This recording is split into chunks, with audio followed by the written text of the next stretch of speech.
Helps if I click the unmute button. Good evening, Warrior fans, and welcome to another edition of the R&R Sports Report. I am your host, Robert Hagan. On this side of the screen tonight, kind of feels a little weird. Randy on assignment, welcoming in our buddy from the East Coast, Mr. Eric Watkins. What is up, dude? It has been a long time since you and I have talked. I know. Leave it to spring training to bring back the old pinch hitter. Had to dust everything off. We're getting ready. Good to go.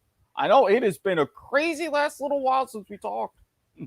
Yeah, you and I have gone through a lot of changes with sports, basketball. Randy and I have been doing all that kind of stuff. You getting your network up and going, changing network. Talk a little bit about your network and what you're doing right now. So I am, as we decided there, my official title, program director at the Not a Network podcast network.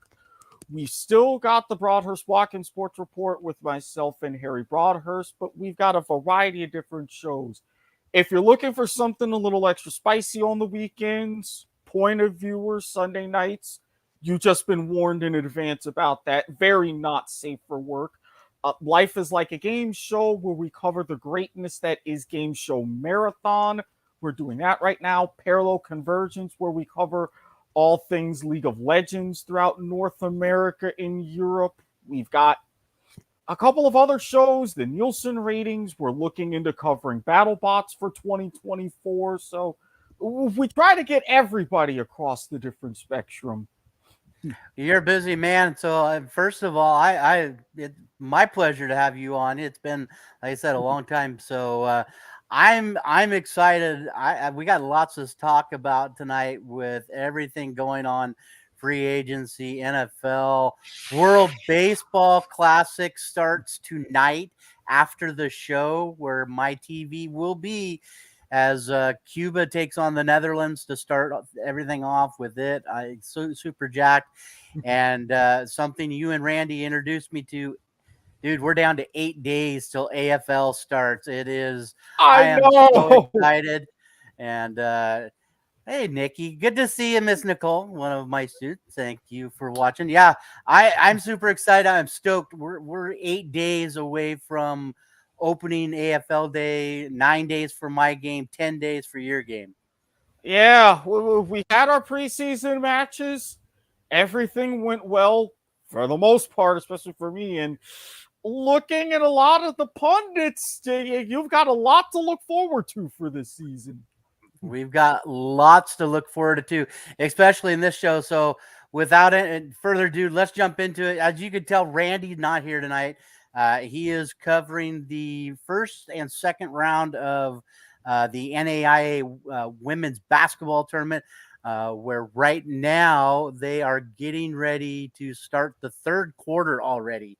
It over across the river at LCSC. Right now, LCSC leads 37-28. We'll try to keep you updated with that.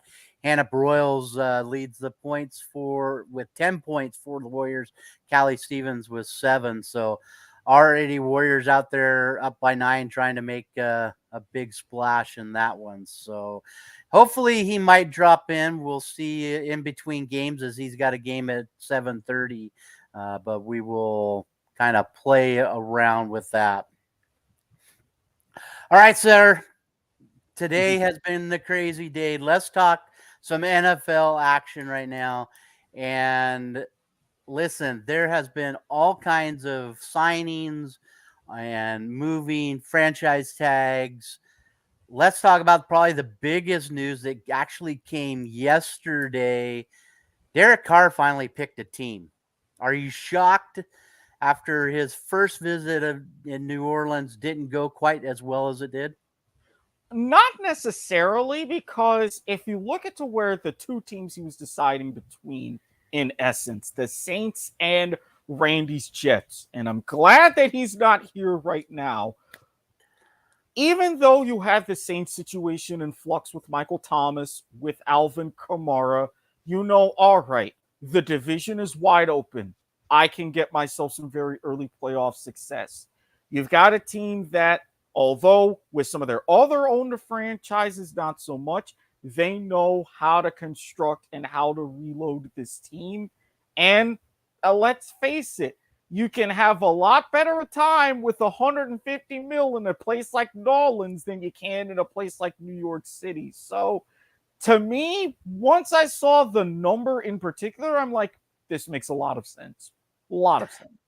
It'll be nice to see him in a little different aspect. For me, not knowing what's going to happen with Taysom Hill, I know that's going to add a lot of issues with the way that offense looked. Alvin Kamara being in and out, what's going to happen with him, with all the stuff that's going on with him away from football right now. Mm-hmm.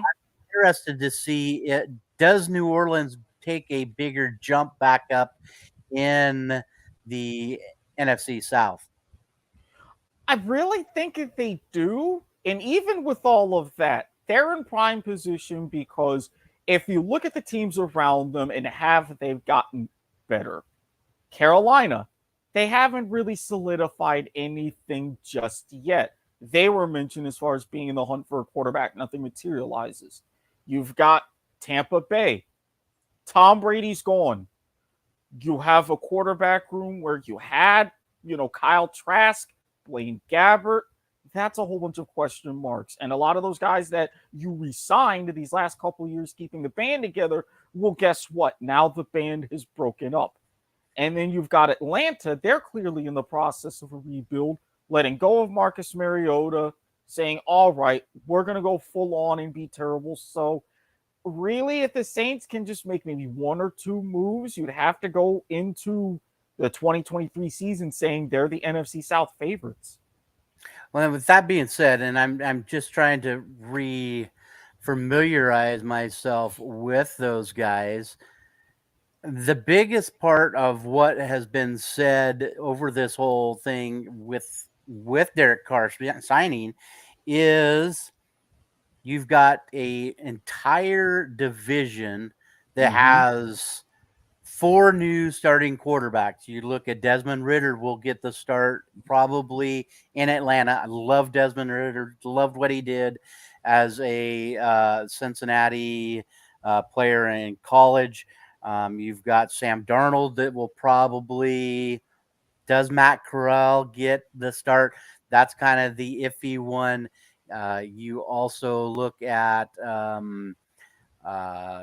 Tampa Bay, and God, who knows what they're gonna start. Blaine Gabbert, or do you take the boy from Florida and Kyle Trask? I mean, Yeah. you've got four new quarterbacks that's going to make up this division. Can this division be a lot better this year than what they were last year? I'm going to say no.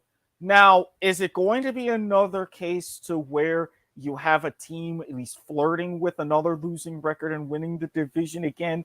I don't necessarily think so, but with New Orleans' other parts of their schedule, you could maybe pencil them in at a 9-8 or a 10-7, which would be plenty considering the other three teams. So you at least have that level of ignominy to avoid again to many a relief. Right, 100%. How about some splash? I know you don't hear a lot of stuff over on the East Coast as we do in the West Coast. Geno Smith, which I still don't agree with the whole comeback player of the year award he got prior to the Super Bowl. I don't think he qualified. That's my opinion. I don't think he qualified for it. But with that being said, he put up some numbers, and Randy and I talked. We doubted what he could do in Seattle. Seattle rewards him here 2 days ago and gives him a 3-year extension worth $105 million, 52 of which is coming from in this first year coming up. Good or bad move by Pete Carroll in Seattle? I think a good move, and here's why. You look at the numbers 3 years, 105 and 52 million this year. You're a bit constrained, yes, but compared to what you had your entirety of your quarterback room with Smith and Drew Lock, you were only shelling out $5 million last year. So you're not going to have to make any sort of heavy trades or anything to get yourself against the cap. Plus, you've got stability in your showing. Okay, front load to show, can you do anything close to this yet again?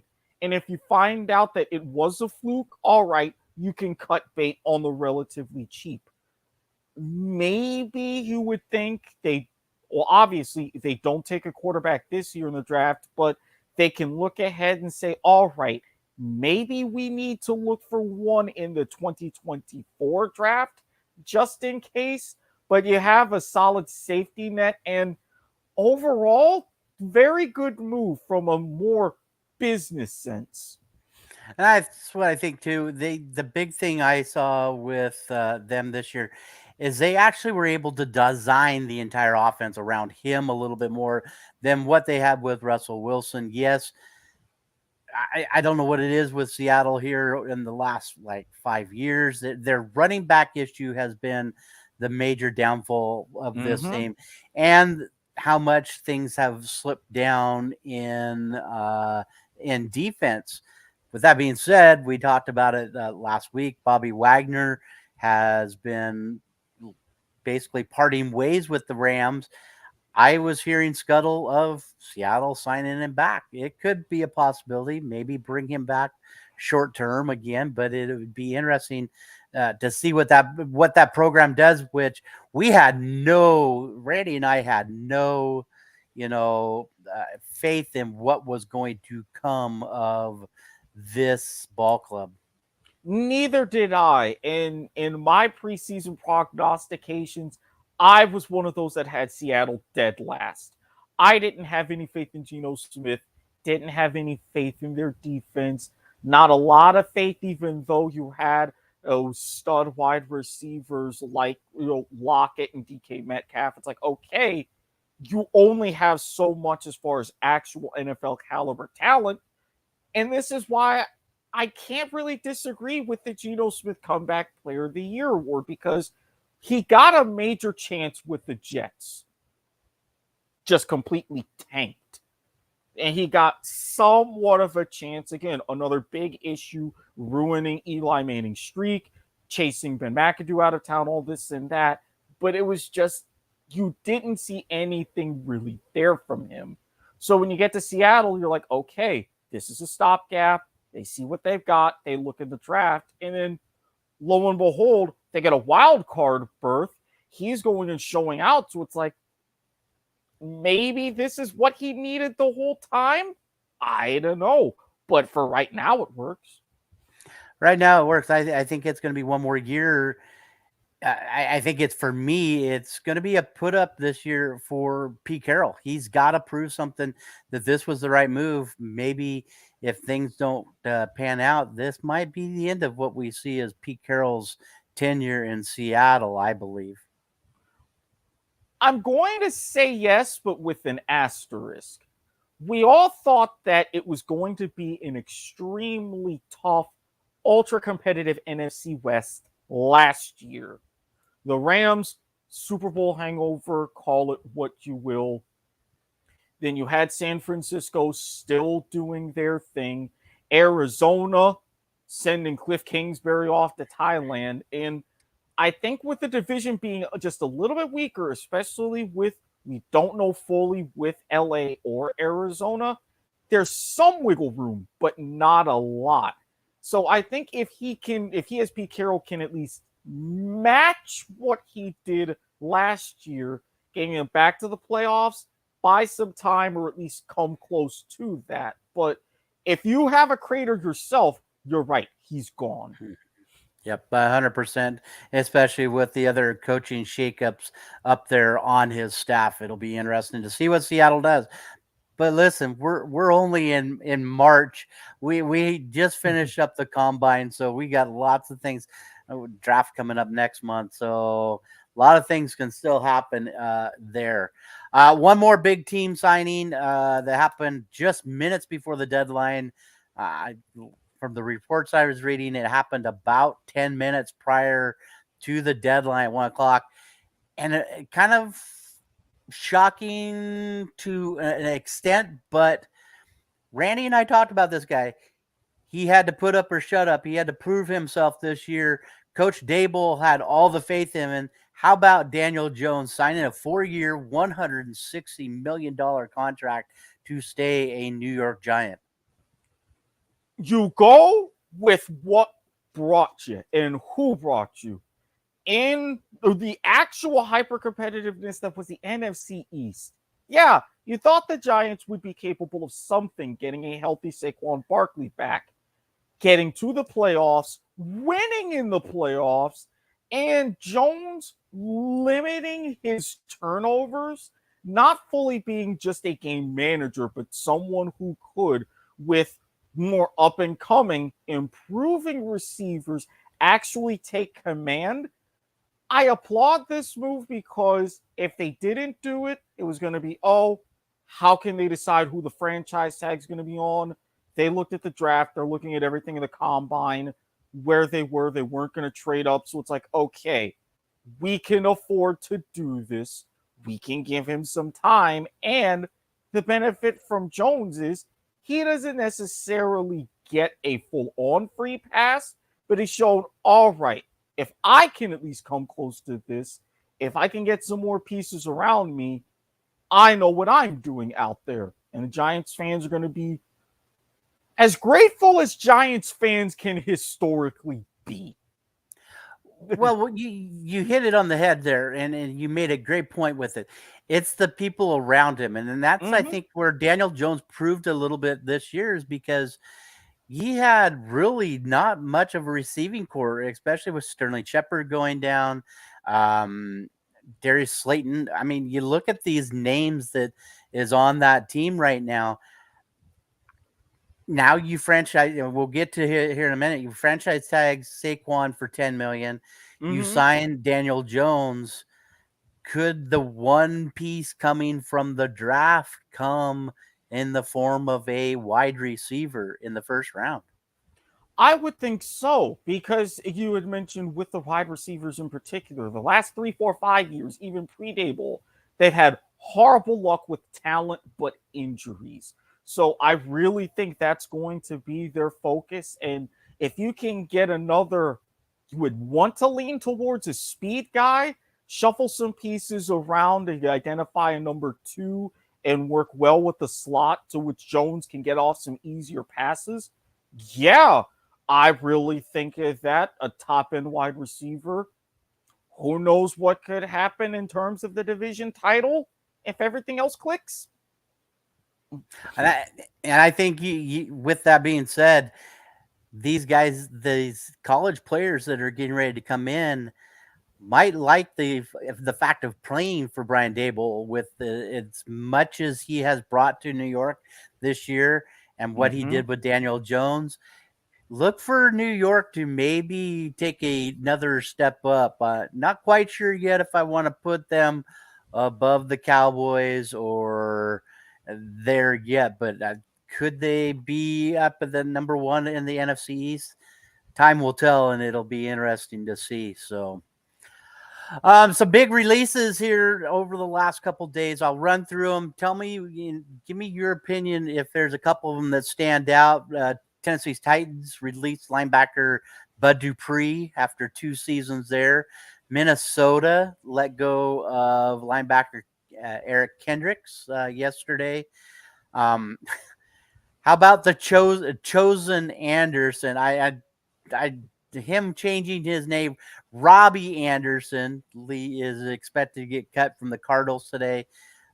Kansas City cuts Frank Clark. Miami is planning on cutting cornerback Byron Jones, and Tampa Bay releasing who I think it might be a fixture on that offensive line, Donovan Smith. One or two of those names that stand out, which are huge releases by these teams? Really, in my mind, Bud Dupree. Because if you look at what Tennessee and Mike Variable, former linebacker himself, giving Tennessee and instilling that grit and that kind of toughness that Bud Dupree brought when they brought him in from Pittsburgh, it's like, okay, this is a bit of a very quick admission to not only say that that failed, but given everything else that's surrounding the Titans as a whole, it's like, wow, even though you were that close, and yes, you had a second half collapse, now you're thinking, okay, you just need to blow the whole thing up. As a Jaguars fan, I am completely ecstatic. But I know Titans fans are very worried. It's like, what are y'all doing? And I think Bud Dupree is one of those that, along with potentially shopping around Derrick Henry, please come home to Jacksonville. We saw you ball out at Yulee. I'm just saying, oh, you've got your canaries in the coal mine, and it's like, how much of a painful process is this really going to be? Yeah, and you said it too. Derrick Henry, with the idea of him getting shopped around, there are a lot of teams. I have heard Jacksonville. I have heard even my Baltimore Ravens, even with Gus Edwards and J.K. Dobbins. That would be an interesting fit there. Um, Ooh. I think he would be a great fit for the Seattle Seahawks. I think that would be a good fit for him.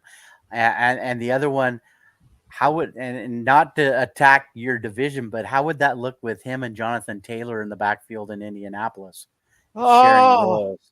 That would ah, be sick. I'd be nervous, especially if they go ahead and draft one of these top quarterbacks. It's like, oh, they're gonna really be relying on them, and that, ooh, I'd be concerned about the streak of them losing here in Jacksonville. I'd be concerned. With that being said, we haven't really dove into it with the signings of free agents and everything now that franchise tags things are doing. Your division for me, that AFC South, seems to be the one that we can find the most growth from. Um, Thinking of Indiana, what is Indianapolis going to do quarterback wise? Especially with having Jonathan Taylor, who was out pretty much most of the year with injury. How does that team change compared to, Trevor Lawrence coming into his? There at the very end, him making the playoffs, he was starting to come into his own, and that then It scares me seeing where a lot of your teams in your division are going to draft. It's going to be scary to start doing some of these mock drafts to see where do the pieces start fitting in. Right. And I look at this with my team in particular, and we're talking about like with franchise tags. Everybody was saying, keep Evan Ingram. What did we do? We listened. We put the franchise tag on Evan Ingram. Huge plus for us. And with Indianapolis, it's like, all right, you got the running back. Their main approach is with our coaching staff and everything, who do we draft? How do we develop? And then with Tennessee, another major wild card. It's like, okay, you're keeping Tannehill. You're shopping around Derrick Henry. Release Bud Dupree. What are you going to do with some of your other talent? How much of the rebuild are you really committing to? And we haven't even talked about Houston, who had the number one draft pick, and then, oops, they decided to go ahead and win a game. And we've talked almost ad nauseum about that organization. So it's like, you look around, you're pointing at NRG Stadium, and it's like, okay, what are you going to pull? So a lot of growth, but a lot of potential for raised eyebrows as well. Yeah, 100%.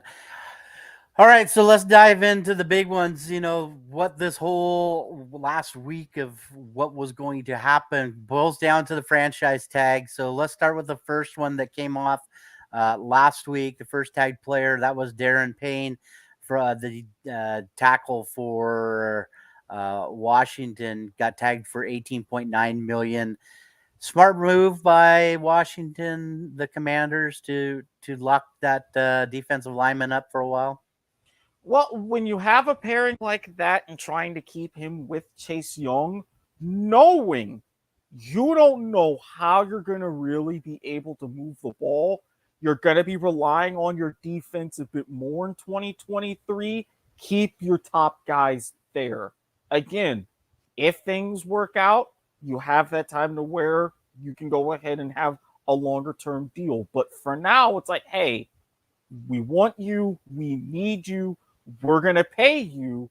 At least give us this chance here, then you can see what happens. So, one thing that Washington did end up getting right. Next one, we'll go ahead and stay with your team for a minute. You did talk about Evan Ingram. He does get franchise tagged. I don't remember that. I think he was yesterday that got tagged yesterday, late yesterday evening. 11.345 million for this next year. Do you think you get a long-term deal done with him? I hope so. I'm personally optimistic. It's going to be some minor tweaks, especially with our other receiving core to help him out. But he sees Trevor Lawrence's attitude. He sees what Doug Peterson is doing. The fact that for the first time in about a decade, we have a stable front office. He's getting a new training facility. So let him, hey, we're keeping you. Just give us this year. And I think he will like what he sees, like what Jacksonville does, and that's really going to help bring both sides closer to a long-term deal.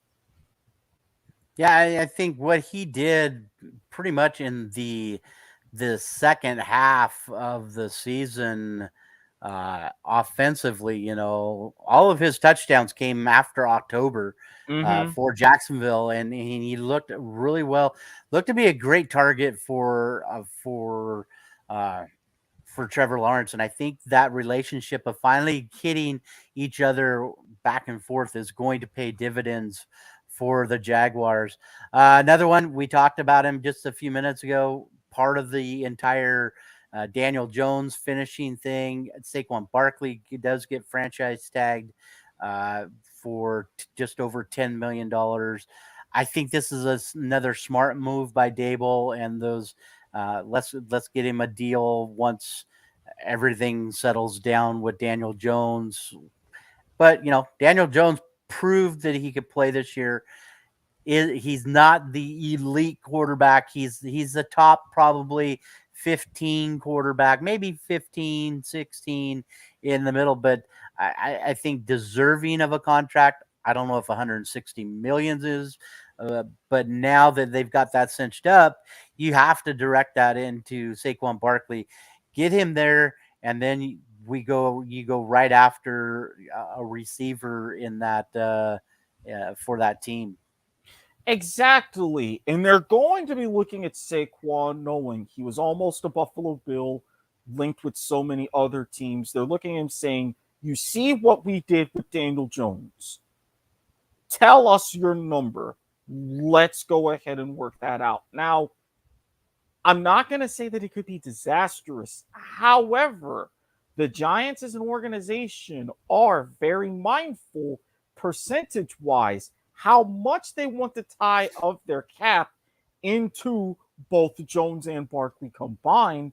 But they figure, okay, if we can at least get a ballpark, they know their drafting strategy, not just for this year, not just for next year, but for however long they've got both of these contracts to work out. So a good move for right now, but this is something as the season progresses, I'm really going to be keeping my eye on. Two other running backs hit the franchise tag first. We'll talk both of them getting 10.1 million. First of all, we talk about Josh Jacobs from Las Vegas. Not shocked there. Want to get him there. Uh, don't know how long of a long-term deal. I can see maybe a 2-year deal for a running back with him, probably in the $50 million range. Don't see much after that. We'll be interested now after the draft and what that franchise does. I think that'll determine what Josh Jacobs gets after that draft. Yeah, 2 years, three at the most. And this is all really going to settle on what the Raiders decide to do at quarterback. We've already heard them say it's not Jared Stidham. All well and good. Are you still in what's left of the free agency QB bonanza with a guy like Garoppolo, with Aaron Rodgers, or are you going to try to maneuver yourselves and pick in the draft? The less you spend on that position, you can turn to Josh Jacobs and say, hey, all of these dollars have opened up. What do you say to that? So he's keeping an eye out. The team's keeping an eye out. And with that as a franchise, that could play a little bit of a part in what Vegas decides to do under center. Let's turn our attention to the other running back, and that is Tony Pollard. What does Jerry Jones and Dallas do now? You've put the franchise tag on Tony Pollard. Mm-hmm. I think Tony Pollard is the better running back over the last year. The way he handled himself down the stretch with that one, I think he's a lot better than Zeke. What does this team do now with both of these guys going to probably stick around? It all depends on one question. How much do you believe one Jerry Jones? He has come out and said, oh, both of these are my guys. We're going to go ahead. They're going to be fundamental parts of our offense and going forward. All right, you've taken care of one half of that. But if you're looking week 3, week 5, week 6, Pollard continues to do these type of things better and a little bit more of that power run game than I think a lot of people give him credit for, because we just see his finesse and being able to run outside. Keeping him as an integral part of Mike McCarthy's offense doing these things, that number that he wants is going to go up. So if you believe Jerry Jones, it's going to be a tightrope in 2023. But realistically, I think behind the scenes, Ezekiel Elliott's days are numbered. Not to necessarily say that's bad, but realistically, with the state of running backs as they are now, if you can go younger, go relatively cheaper, get the same level of production, Pollard is it fair and square. You hit it there. I think maybe now Mike McCarthy, Jerry Jones uses Zeke more for trade bait. Where Mm-hmm. could he move? Where could you move him? To get the most bang for your buck. Yeah, the defense was a little bit better this year. I still think that what do they do with Schultz now that him not do we look as a tight end? I mean, could there be a big change with those two positions and use Zeke for trade bait? I think so. The more importantly, Jerry's really going to be wanting to look at draft capital first. Who can get that higher capital right now? Then, as you go towards the latter waves of free agency or trade talks and anything else, my secondary piece, who can I ship off? You get some better picks or what have you, or maybe some mid-range players for that. So, bit of chess, and he's probably taking calls right now, looking at everything from the combine. I've seen a tight end from Utah potentially been going to Dallas in some of the early mock drafts. So you could kind of lean towards Zeke going first, and that wouldn't surprise me. Yeah, I really think he's probably going to be one of the guys that's on the move. I don't. I think his days are numbered in the blue and silver and white there in Dallas. So, and I think there was one other franchise tag. I could be wrong. I listened all day long today. I was clicking on ESPN NFL on off all day long, starting at 8 o'clock Pacific time to 1 o'clock Pacific time this afternoon. By 12:15, we had the idea what was going on. Lamar Jackson, quarterback for Baltimore, gets the non-exclusive franchise tag. They're going to tag him for $32 million. Kind of up in the air. I think this was Baltimore's way of saying, "Hey, go shop if you want to do it." And Lamar's doing this all by himself. Mm-hmm. No agent, no nothing. He's trying to prove that he can handle his business and all that. The difference between the non-exclusive and exclusive is saving Baltimore roughly $10 million, $12 million. I think it was 45 was what I had heard for exclusive. Non-exclusives lets Lamar go and shop a little bit, which will be interesting to see what happens. But for me, there's been so much made over what he is asking for. I want to play a clip for you, and Okay. you and I'm not sure if you've heard of our of this guy. He's known as Benchwarmer Brand. It is Brandon Carney. You can follow him on YouTube, follow him on Facebook. He does some of the funny reels and all this, but he has a great perspective on the things going on with Lamar's contract, what he's asking for, and where it comes from. So I'm going to play this clip for you. Listen, and I want your opinion if what he's saying is 100% right here. As we pull Okay. this up, and we'll listen to Brandon. Well, Lamar Jackson wants a fully guaranteed contract in line with Deshaun Watson's contract, which is $230 million guaranteed. I have a question. Why are we treating this contract as the new standard for quarterbacks? Why is Lamar asking for this much? Why are fans and media expecting him to get this much just because Deshaun got it? And I understand how resetting the market works, like top tier quarterbacks, whoever the most recent one is to get paid is usually the highest paid one because the cap's always going up. But why are we not just writing this Deshaun contract off as the Browns being incredibly stupid like they normally are? Like, people want to treat this like the new standard, like that's going to be normal to ask for this much. The second most guaranteed money for a contract in the NFL is $124 million. Deshaun's getting $230. Like, can't we as a collective just agree that the Browns are morons and not use that contract as the standard for future contracts? Like, why does one team's idiocy have to impact everyone else so much? I don't know. It's just weird to me. So Mr. Carney makes a great point, and I'm going to ask you, for your opinion, but do you know who the other person he was talking about with the fully guaranteed at 124 million? Do you know who that is? Not off the top of my head. I was thinking possibly, especially knowing that man, in my mind, I've talked about him a lot, stealing money. I was leaning towards Kirk Cousins, but I'm not sure.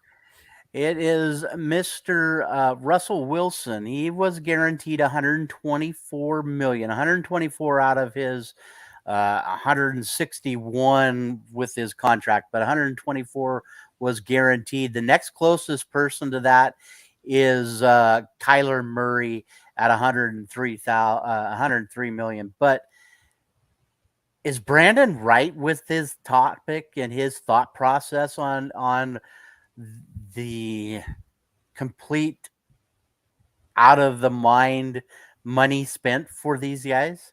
Absolutely. And I'm going to bring up one scarily daunting historic number. 500 million. That was the contract given to one Patrick Mahomes. Now, if you look at the structure, it's mostly roster bonuses every year, the length of that contract. So we can already decide and know there is no other team in the league that's going to come anywhere close to being able to front or willing to front that kind of money to a franchise quarterback, even with the potential returns. And where he's really right is that you look at the team in question, the Browns. How many pictures, memes, talking points have we seen with the ultimate grandest Barnum and Bailey size carousels that they've had at quarterback since they came into the league in 1999? This is an extra desperate team with less than stellar owners, to put it mildly.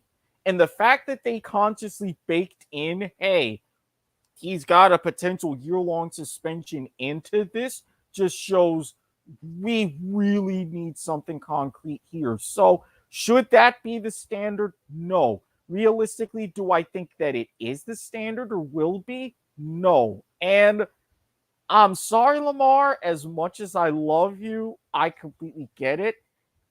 Tone things down a couple of notches, because Baltimore is not Cleveland. They're more successful, more stable. They know how to go through rough patches and everything else. They're willing to do for you as much as you are willing to do for them. And this isn't going to be a one-way street. That sort of a number is definitely a one-way street. I mean, I can see him getting the numbers like close to what Russell was getting, but let's save some money. They've already made a huge move. Baltimore has, by getting a guy that has dealt with Mr. Stetson as a new offensive coordinator out of Georgia. They've reached out. They've said that they want to build around this guy. Why not build something out long term that you can get, and you're guaranteed money, and you stay in Baltimore, and you're part of a franchise that wants you there instead of making it all about the money. Yes, he's gotten hurt, he has gotten injured, but I was talking with one of our buddies, and I know Randy and I've had this conversation. Was this where he was hurt the last 5 weeks of the season? Was it more of a ploy for him to get his guaranteed money? And I'm hurt, I can't play. This has kind of turned. It's unfortunately, if we can't get something, I don't think if we don't get something done now, it's going to turn into basically a hate relationship where it's going to be, we got to split ties and we got to go now. And this is why it was a brilliant chef's kiss move for the non-exclusive franchise tag, because it's like, hey, you know the number that we want to give to you. You have an idea of what you're getting from here. If you want to go ahead, chase your bag and get that from somewhere else, that's fine. But for Lamar in particular, and I've said this, look at the offense that was built around him and look at the offense that is really best suited for him. And I teased this in our conversation off air before we came on. One potential team that may look at him that nobody would be talking about way out of left field, San Francisco. I think even though they have Brock Purdy still coming off of UCL, wondering about that, you're basically still dealing or what have you with Jimmy Garoppolo, Trey Lance. You've already got a very unfortunate early history of injuries. But with the weapons that you have out there, yeah, San Francisco could come calling, but I think the market for him is a very slim beyond that. So this is a lesson that he's going to learn a little bit of the hard way, but the Baltimore as a team are going to be better off for it no matter what happens. I think you're right on that. And I'm going to throw out a couple of teams that could be a good place for him, but I don't think have the money for him. Mm-hmm. And one of which is in your division. Indianapolis has that quarterback issue. What do they do there?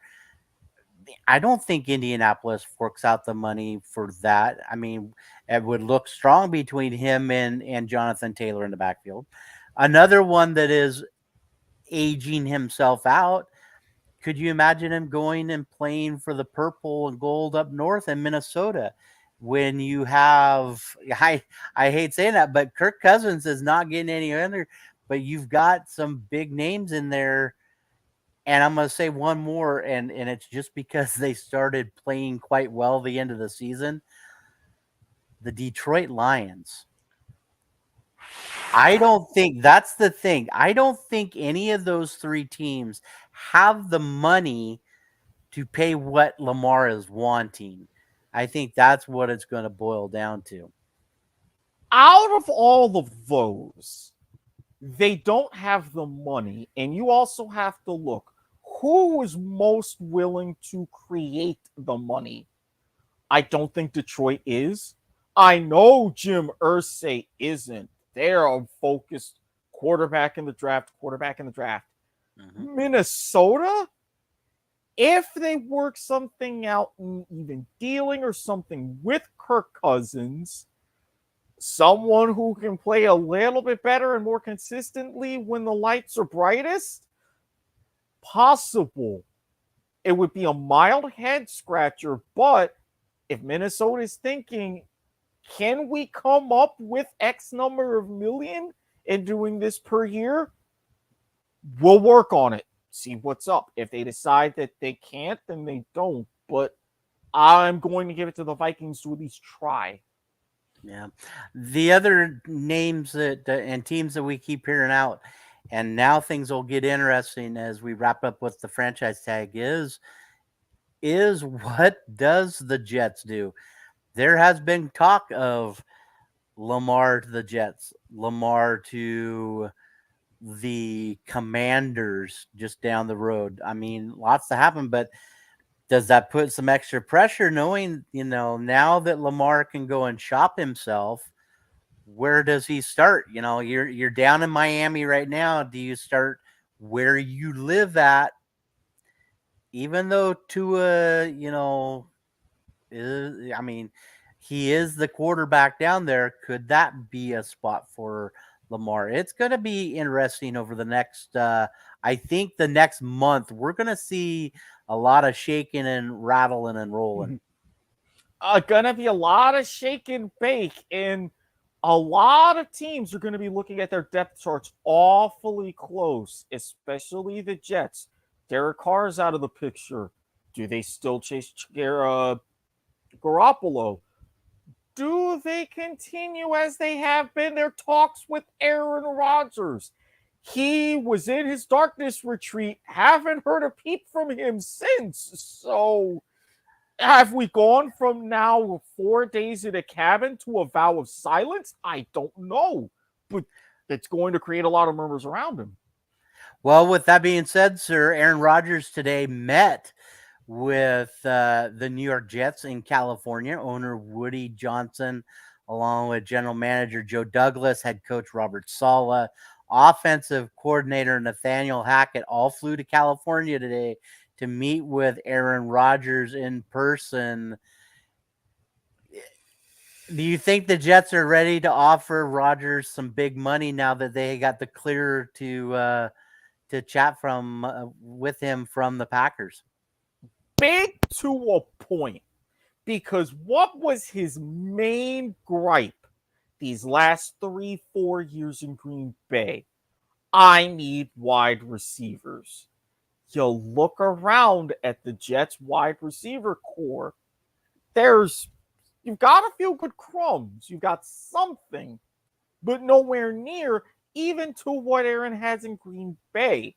So, will they want to offer him big money? Yes. But they're going to sell that number, whatever it is, and say, hey, we can not only give you this, we can give you this and offensive weapons. And let's face it, what better than MetLife Stadium to film some great new State Farm commercials? What do you say? Yeah, and what's that? And so then you got to kind of weigh the circumstances and what's there. You got Aaron Jones, or would you like Brees Hall in his second year? Randy and I've talked. Brees Hall was that team at the very beginning, along with that defense. They've got a great defensive front. Then you look at the receiving core that he has there in Green Bay compared to, do you take Garrett Wilson, Corey Davis, Elijah Moore, or do you take the crew out of Green Bay with Alan Lazard, Christian Watson, Romeo Doubs? I mean, It's how coin does the flips. You're how looking does at the coin flips. right? How does that pendulum fall for him? What does he want to do? Yeah, I mean, is it the money? Is it the market? Is it the division? All of these things are going to be coming in his mind because he knows this is, for all intents and purposes, his last stop. These next couple of years, however long he has, or however long the deal he signs, this is his last deal. And then retirement's barreling around the corner. And who's going to want to pursue even from those angles more? Where is he going to be really closer to winning, and how? How does he want to enjoy and spend himself these last 3 seasons? So there's a lot he's going to still have to ask himself, but you'll have a better idea based upon his choice. You can say, okay, this is why he did it.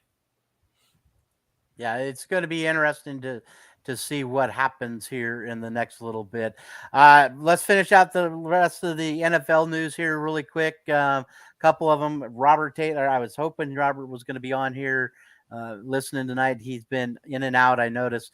Kansas City does not franchise tag Orlando Brown. Do you think he's played his last game as a Chief? I think so. I mean, he's had a wonderful run. They're looking at, again, restructuring their cap situation as is. A lot of big names are potentially leaving, so they're going to find their way to reload, and this is how it starts. Yeah, Orlando Brown also played for Baltimore before he went to Kansas City, so it'll be interesting. I think he's a man on the move here to a team that's going to need somebody like that. Allen Robinson asked for permission to seek a trade from the Rams. Is Sean McVay losing touch with some of his players?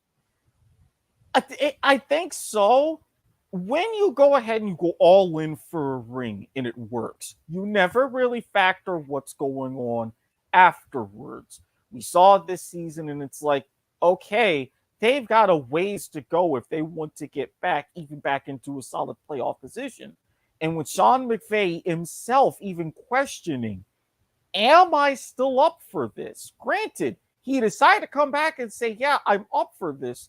But you wonder, the factor that you have guys like Robinson and others and see, oh, wow, our coach, the guy that we're expecting to lead us, is having questions about us. What does that say about me and everything going on here myself? Maybe I better be looking around. So I think that, especially internally, could have handled a little bit better. So that way the external story of, oh, will he, won't he go into broadcasting doesn't have these knock-on effects. All right. You did mention him a few minutes ago. It finally has hit here a little yesterday. Brock Purdy is going to have elbow surgery this Friday to repair that UCL joint and all that. They're looking at 6 months recovery. So I think you almost have to get figured that San Francisco might be in the market to either get some backup besides Trey Lance. I don't think they move Trey Lance. You're almost certain that Jimmy Garoppolo is gone. Brock Purdy's going to stick around. Do you find a veteran guy like Ryan Tannehill as a backup, like Joe Flacco as a backup behind those two? Flacco, yes. The Titans are determined that they're keeping Tannehill. And when you see Malik Willis's performances, you can see why. But again, this changes how they are with the quarterback market. It's, do they find a veteran backup who's willing to go ahead and be that backup? Or do you maybe decide to deal Trey Lance while you have some sort of leverage with him, create that space to go after someone like a Lamar Jackson? This is where Shanahan and John Lynch are going to have to decide, okay, we know at best Brock is going to miss, say, the first 2 to 4 weeks of the season. Because if you're talking from now, you're talking well past Labor Day to when he'll be healed up. Then you've got that process. What do you want to sacrifice and build for that first month of the season? Have someone to where it can be a more open competition, or someone who can keep the seat warm until number 13 is back? And last big news before two stories I want to share with you, and we go back to your team. The man, Calvin Ridley, is finally reinstated after being out for a year. How does this shape your receiving core and your offense now that Trevor Lawrence is going to have Calvin Ridley back playing in Jacksonville? Huge boost. And I'm grateful that it happened now, because even though we're a ways away from OTAs and anything like that, with a guy like Trevor, he's gotten on the phone with him. I'm sure somehow, somewhere in this general area, there's some sort of bonding and workouts going on. And I think if Trevor really loves what he sees in Calvin's ability to grasp not only the playbook, but really working on that rapport with him, maybe we don't see the Jaguars go too early in the draft for another wide receiver. That will help, especially because of the market at corner being so deep. You got to go ahead and be able to snag at least a good quality guy in the first round. So the timing of this is good, and it'll shape, from the Jaguars' perspective, the first 2 days of the draft. I'm looking forward to it. A couple of feel-good stories coming out of the NFL. One happened on Monday. KJ Osborne, the Minnesota Vikings, was in Texas, and he pulled over and helped a car was caught on fire, and ended up him and 3 other bystanders helped the folks get those folks to safety out of that. Great story. If you've got a chance to read it, go look at KJ Osborne's Twitter page and look at and read the story. Great story with that one. The other one that hit a little bit more home and probably closer to you where you're at down in you being in Jacksonville was former running back Peyton Hillis of the Browns. Actually is recovering. He finally broke his silence about 2 weeks ago about him saving his children in drowning in the Gulf of Mexico down near Pensacola back in January. So did you hear about either one of those two stories?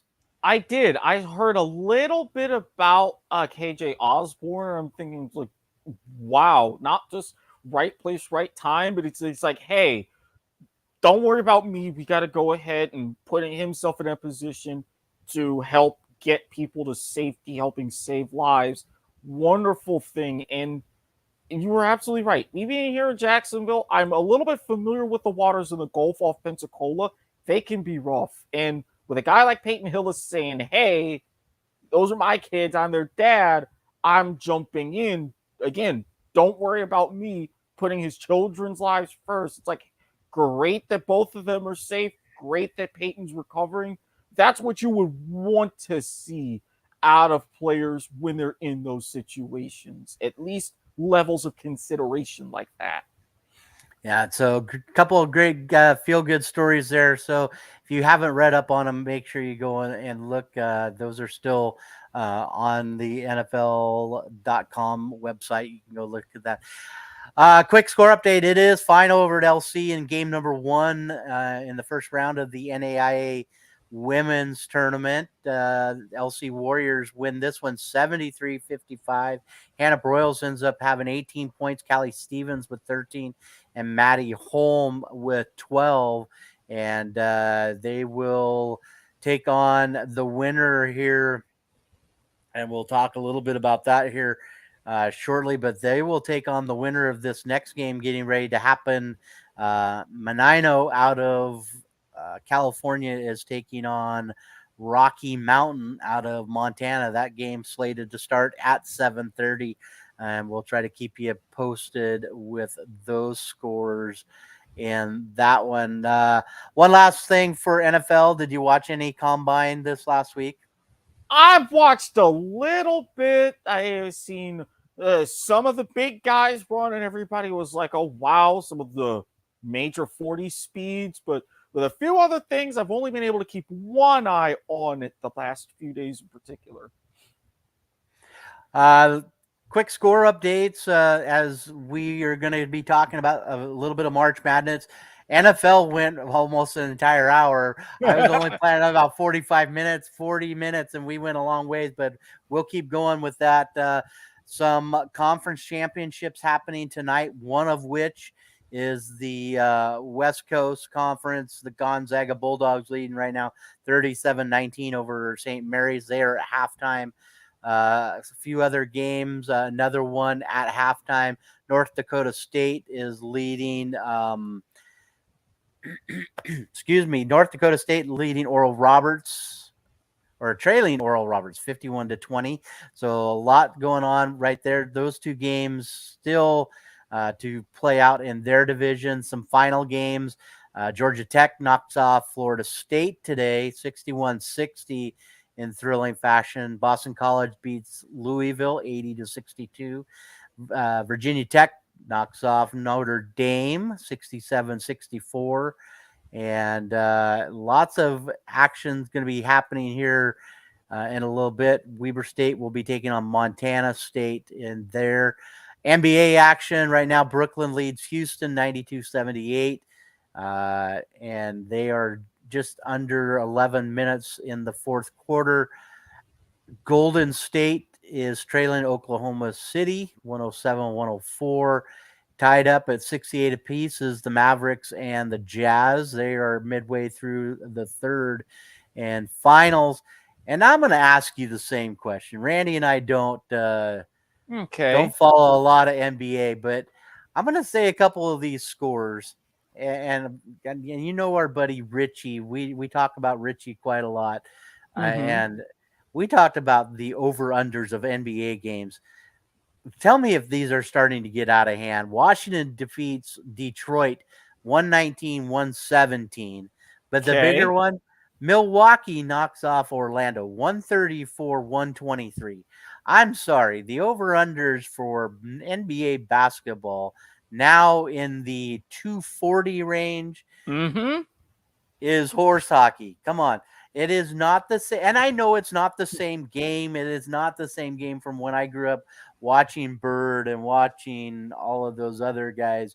It was a defensive game. You're lucky to have 170 points, 180 points scored back then. Okay, now hear me out. Was there a lot of defense, 80s, 90s, and early 2000s, and a lot of physicality? Absolutely. But if you look at the evolution of the NBA these past few years, they've seen what's happened in some ways in college, and you can thank Billy Donovan for this. More play out on the wing. Steph Curry and how he's lethal shooting from three, going ahead to where you can't just feed it into your big man and have everything low post. It's a lot more positionless.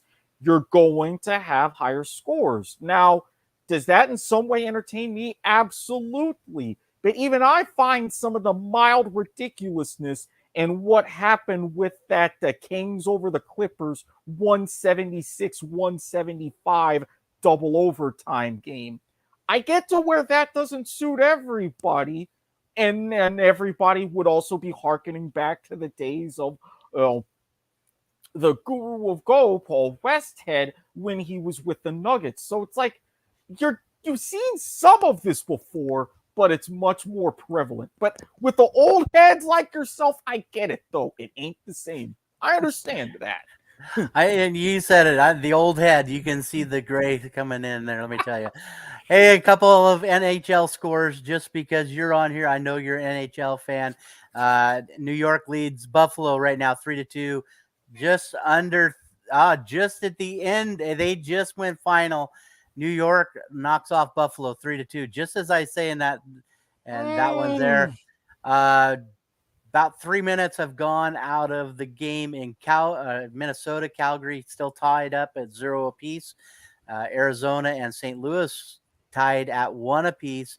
Colorado leads San Jose 3-0, and Florida knocked off Vegas 2-1 earlier. Carolina wins in a shootout 4-3 over Montreal, and Toronto beats the Red Devils 4-3. We needed that win. I don't like where we are in the playoffs in the East. We need points and we need to get them fast. Hated to do it to Vegas, but then again, Vegas got rid of Gerard Gallant, so I don't feel as bad. Yeah, it's a lot of different things going on with all of those. It will be interesting to see as things really heat up, getting closer to playoff time. We're All right, in that push that last month. Yeah. So, with that being said, let's talk a little baseball there, sir. Things are starting to happen there, and we're gonna look just real quick at the NL and AL Central. We'll start off with the AL Central and look at some big things. What was a story that really caught your eye? Off-season moves in the AL Central this division this year. I was looking, and especially at the top ones, and there were three. Two of them in particular with the Royals. Now, I'm keeping an eye on how teams are going to structure based upon the pitch clock, based upon the larger bases and everything else. And you'll find that just pitching, more importantly in general, and more infield positions are key. With the Royals, one thing I know is much more sentimental, in essence, bringing Zach Greinke kind of home. More, not quite that same front end of the rotation as he was with his other stops, but considering where the Royals are and how everybody's still going to be racing to catch Cleveland, I thought of a solid move. And as someone who I am actually thankful is out of the AL East and continues to stay out of the AL East, Aroldis Chapman, is this finally what he needs to get back anywhere near the level of the phenom that we saw when he broke out with the Cincinnati Reds? And then on the other side, going towards offense, with the more reincarnation of the go-go White Sox and everything else, Elvis Andrus, you're thinking not a lot of pop in the bat, but veteran infield presence, good for the lineup. That was another one that kind of rang a bell with me. It's like, all right, so this was their big move that they were going to do. We'll see how it goes. For me, you did say Kansas City Royals, and I think it's going to be big with them. One of which I'm a huge Bobby Witt fan, and I almost put him as my breakout star, and I changed it midway through the day because I love the way he played. He played quite well this last year, but I think them losing Andrew Benintendi was a huge killer. Going to Benintendi going to Chicago and going and losing Jose Abreu and losing Johnny Cueto, I think two they don't balance out. They don't. I love Andrew Benintendi going there, but losing Jose Abreu, losing Johnny Cueto for Chicago, I think drops them a little bit farther down the standings this year. I believe it's going to be Cleveland's to lose or win. With that being said, the Guardians made a big play in going out and getting Josh Bell. I think that is going to help those guys. Oh, absolutely. Because when you talk about how they had offensively, how their hitting strategy was going deep at just the right times, but now adding a little bit more power, I agree the Royals are going to be an up and comer, but that big move from Cleveland was just enough to say, hey, it's still us. We're keeping everybody else at arm's length. And like I said, they are up and comers, Kevin, and I agree. Like I said, I think you signed on just a second after I made the comment. Bobby Witt, I'm very impressed with. I can't wait to watch and see what that young man can do in his basically second full season with the ball club. It'll be interesting. Do we move them high enough up the standings? We'll get there. We'll see where we got Kansas City here in a minute. But who do you got to give the division MVP to? I know for Randy's with him being gone tonight. He is going to go with Jose Ramirez, the third baseman for Cleveland. Solid choice. Where do you go with your division MVP? I'm actually, even though they're not going to win the division, and I kind of hinted at this, do I think that this change in Kansas City, where the pressure is off of him, not so much being, okay, I have to be the star coming out of the bullpen? I think so. Are we going to see, a magical like 50, 60 save season from Chapman? I don't think so. However, he's going to be the man to bail the Royals out of a lot of games, keep them with a lot of close wins. Will that vault them up enough in the standings? But you're going to look at the end of 2023 and saying, wow, there are some things that could have been a lot worse. Yeah, it's going to be interesting to see what they will do out of the bullpen. It will be, I think, up and down really a lot, but he could make a huge difference there. I'm going to go with a guy that has. You're gonna get shocked, and it's probably gonna sting a little bit, but I'm gonna say he had so much negativity over the last few months with where am I going to land. I think Carlos Correa is going to have a point of I got to make a point here. As much as we cringe about it, Yeah, I think he's got to make a point after. Hey, I was going to go to San Francisco and make a huge difference. Guess what? I gotta stay here now because of my health issues. I think he's got a bone to pick, and he's gonna have to really prove something. I mean, again, you felt the cringe, but I can't say that you're wrong because when you have deals like that just go automatically through the floor, that lights a fire saying, I'm going to show you why I was worth the money. I'm going to show you why, if it wasn't for all of these health issues and these physicals and everything, I would have been this really sought after guy. So let me go ahead, let my play do the talking, and we'll see how much of a fire it really is. Because could this happen again? Who knows?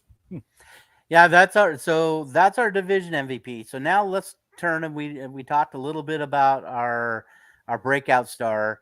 I did say Andrew or Bobby Witt. As much as I thought about it, I did change my idea. I will wait here in a second. I'm gonna tell you what Randy said. Him and I are going to the same team. Okay. We're both going to Chicago, to the Windy City. He Okay. says Luis Robert, the outfielder for the White Sox, might be that breakout player. For me, I am staying with Chicago, but I'm going a different position. I'm going an infielder, and I'm going with Andrew Vaughn. I'm going with Andrew Vaughn just because Jose Abreu, he played quite well. He did. But now Jose Abreu is now gone. This is Andrew Vaughn's time to really, really shine. Now, going to be the starting first baseman for this team. I think it's going to be a great fit. Now, as much as I would definitely out of those two lean towards Vaughn, and I might be cheating a little bit in terms of like breakout and everything else, but there was one big hype, hype name coming from Detroit. And as I was going ahead and seeing all of this, and I was thinking, hey, wait a minute, could he start in Triple A? It was like I'm thinking of him, and I'm thinking, wait a minute. I have heard so much about Spencer Torkelson. Now it's all of this, and it's again another big name. Tigers are set to have, unfortunately, another down year. Is he going to go ahead and still live up to all of this? Is Detroit going to do him right? And if the Tigers definitely want something feel good and something to look on from the 2023 season, I am going to say Torque is going to be that name and that guy. So again, I've said it before.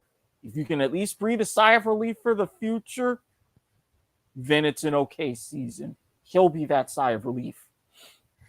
All right, so now it's the big point here. Well, let's start with your fifth place team, and let's rank them. You're going to go from 5 to 1. Who is the bottom seller of your AL Central? Number 5, I'm sorry, Detroit, for everything I said. I'm still not seeing a whole lot there. I do see maybe some minor improvements. 70, 72 wins, okay, but you're not necessarily crawling out of the cellar. Number 4, the Minnesota Twins. Very similar reasons, and I think especially losing Gio Urshela to Cincinnati. Another thing to where I was tempted to move you guys up, but you're not going to be able to replace a lot of that with a lot of youth things right away. Because of those pitching moves that I mentioned, I think the Royals are right going to be in the middle of the pack. Maybe a closer challenge to second. Who knows? But the way that I see them, they've done enough, at least on the front end, to impress me. But my top 2, very similar to the top 2 for last year. I think the White Sox are going to be just another, less of a surprise, but more of a foundation built, finishing from a 500 season, going ahead and improving, challenging for one of those wild cards. But I said it earlier, it's Cleveland's to lose. They're number 1. Record-wise, last year they finished with 92. Maybe tack on 1 or 2 more. Maybe a big buzz coming out from Cleveland about that 3-digit magic number right in the waning weeks of September going into October. We'll see about that. But they're still kings of the AL Central to me. Yeah, I think I think we're all in a kind of an agreement with the number 1 team, and that is Cleveland. It's going to be their division to lose.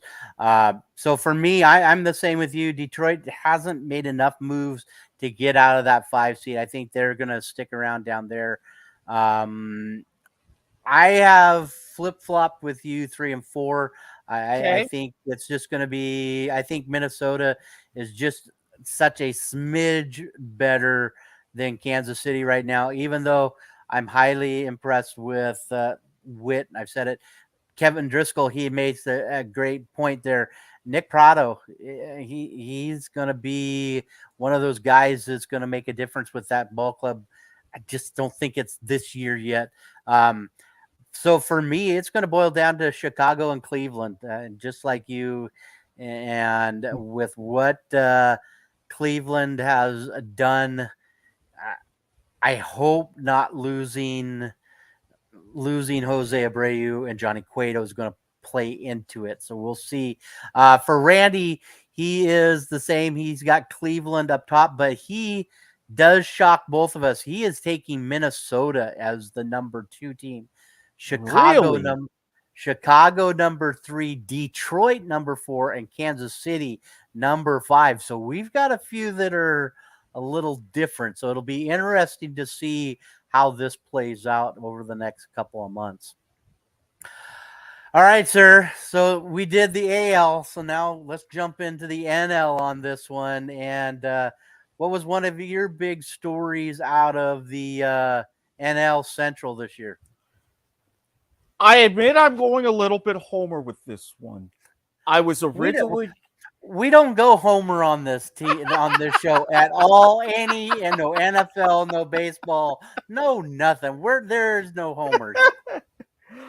Because much as I was going to say they got a deal right for Adam Wainwright coming back one more year in St. Louis, but when I see my guys, like especially 2 of my favorites, Ji-Man Choi going over to the Pirates, and I'm thinking, okay, left-handed pop, could he get his average a little bit up? Because defensively he was good, especially in a platoon, but how are they going to incorporate him on a day-to-day basis? And then one of my favorite Australians of all time, he was our closer back in the bullpen, Brad Boxberger. We know his deal with the Cubs. We have them with pitching. I understand he's probably going to be more, middle relief and everything with that Cubs team, but that's okay with me, especially if he keeps the number 40, because anything else at this point would just look weird. But that's just me. So there's 2 others that you didn't hit on. One of which I'm going to start with one of the Contreras brothers. Wilson signs with St. Louis. I think that is a huge thing. After Molina decides I'm stepping away, they needed somebody in there. What a great fit. I think Wilson is going to play into that division quite well. They've locked him up 5 years, $87 million to be a catcher for those guys. I think the other big move is what the Chicago Cubs did this year. You bring in Dansby Swanson from Atlanta. You bring in Cody Bellinger from LA. They want to win now, and I think that's a big thing that we're going to be seeing. I mean, with the Cubs, when they realize, hey, we got to spend a little bit, but they're spending it on the right people. The Bellinger, as you mentioned, Swanson, as you mentioned. I also had in my notes Eric Hosmer, for what that's worth, bringing him in from the Padres. It's like they're pressuring, and I'm wondering, all right, is it going to add up to be enough? That's my thing I'm thinking about. As much as Pittsburgh struggled, I think you said it. Ji-Man Choi might bring a little bit of spark, and Andrew McCutchen back now. It's going to be interesting what Pittsburgh does.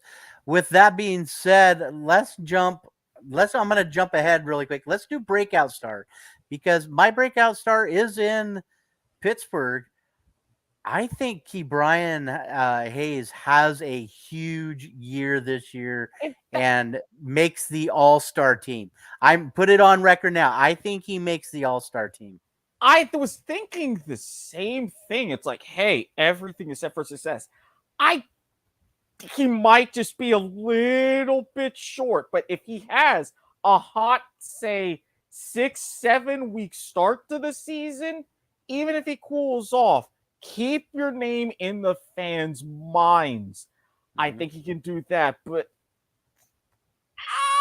a bit of a tough ask. I was with you 100% up until the All-Star team. It's like, I can't go that far. I think he's got a huge chance of doing it. So we'll see. That is a lot to pull from the Pirates' hat, though. Yeah, although I am, as far as with division MVP, though, there's another name and another big face that they brought in that I'm thinking, all right, you've got your moves defensively, great. You've got, your homeboy McCutcheon, great. Another maybe lesser known Dodger and whatnot, and Rich Hill, for all the issues that you've had with pitching, and you've got a guy very crafty as a lefty, you can go ahead, put him either front or middle of your rotation as well, have a nice like 1-2 combo and build around. That's a few extra games, few extra starts you're winning that may factor on. I personally am leaning other ways, but they've got something there. And I will admit, even though I'm saying this, when you hear my rankings, I will put it a caveat. I am okay being shocked. Mm-hmm. And I think that's what in this division it's going to be. So, with that being said, Randy is going to go Hunter Green, starting pitcher for the Reds, as his breakout star this year. I think that's a good move. Cincinnati needs a quality guy to get them 10 to 12 wins. I think that is a possibility out of Green. Absolutely. I think that is a great pick by Randy in that one.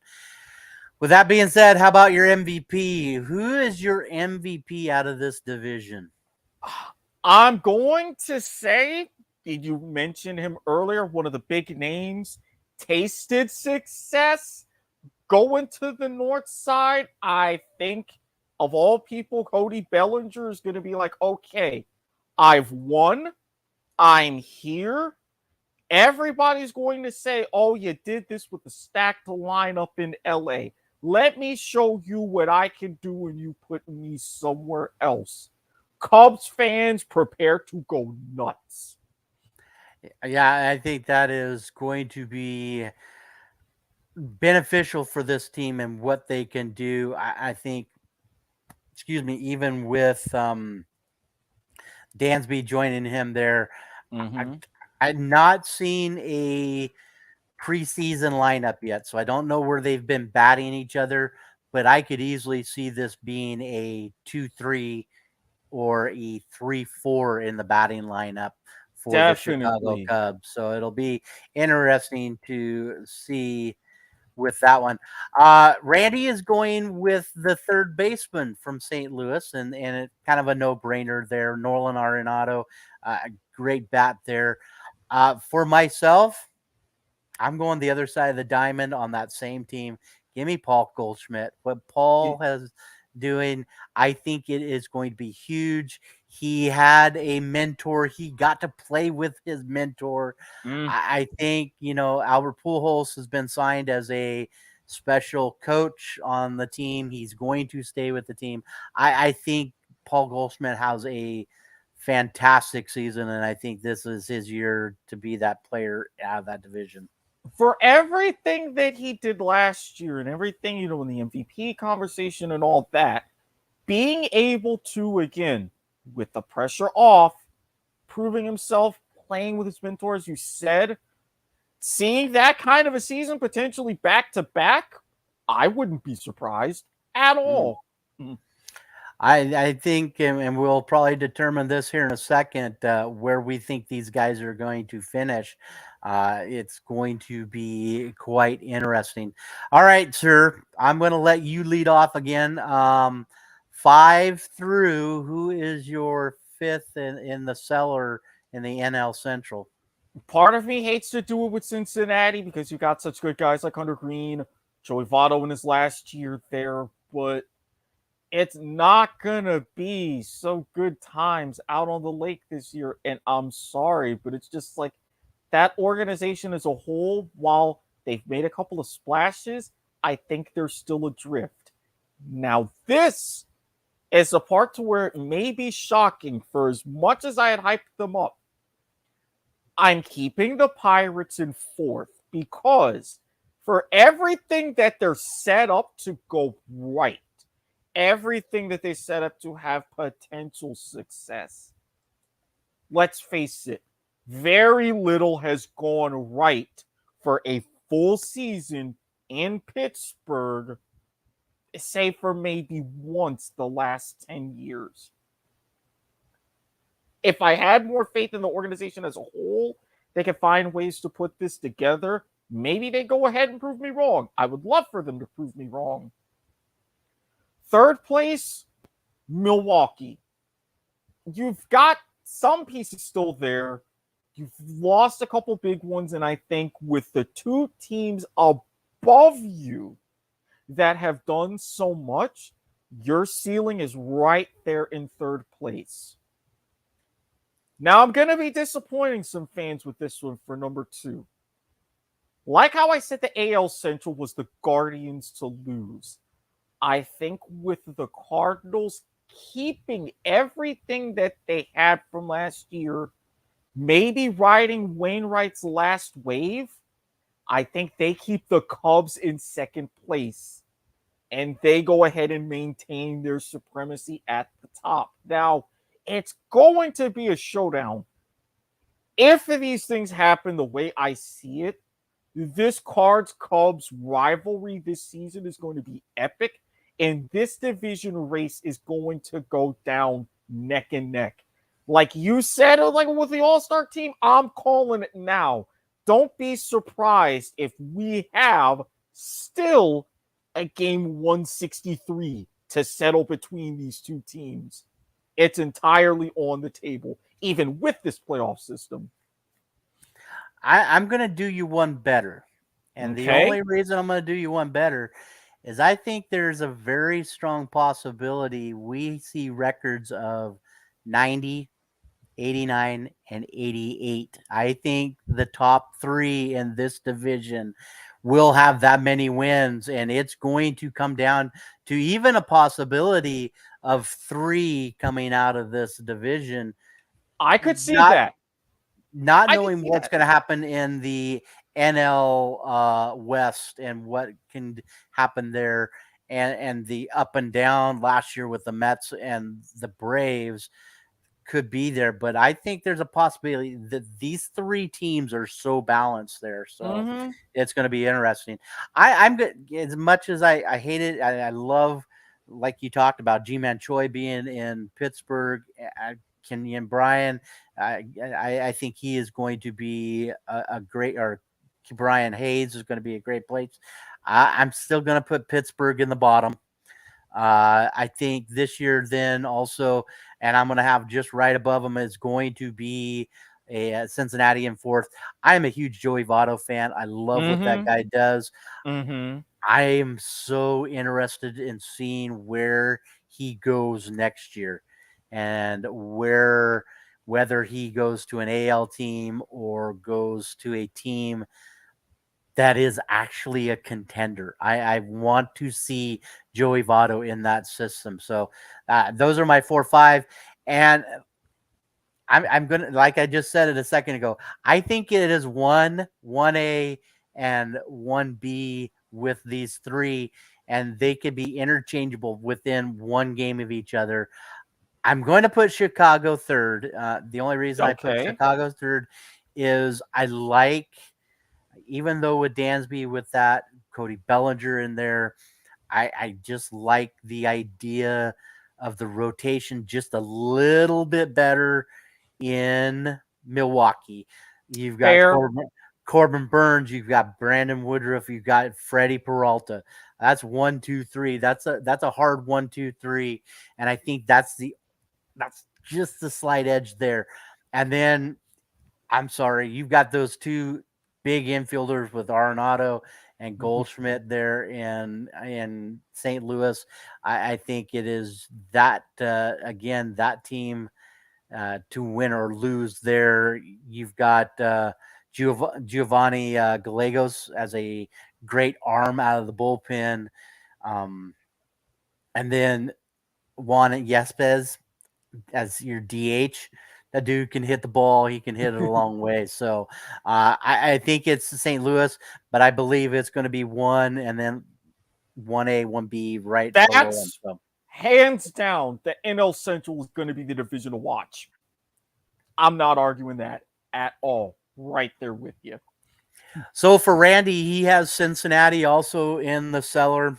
He has Pittsburgh 4, Chicago 3, Milwaukee 2, and 1 is St. Louis. So him and I are just flip flop on the 4-5. So it will be an interesting thing to go there. World Baseball Classic, sir. We asked this last week. We talked about it last week. We did say at the start of the show at 8 o'clock tonight, my time. Your time, 11 o'clock here, Eastern time for you. Cuba will take on the Netherlands on FS1 right after the show here. So as soon as you're done listening to us, jump over, watch them. Cuba takes on Netherlands. That's the only game. Randy and I took and did our prediction who's going to win. I'm going to throw it in your court. Who wins the World Baseball Classic? I'm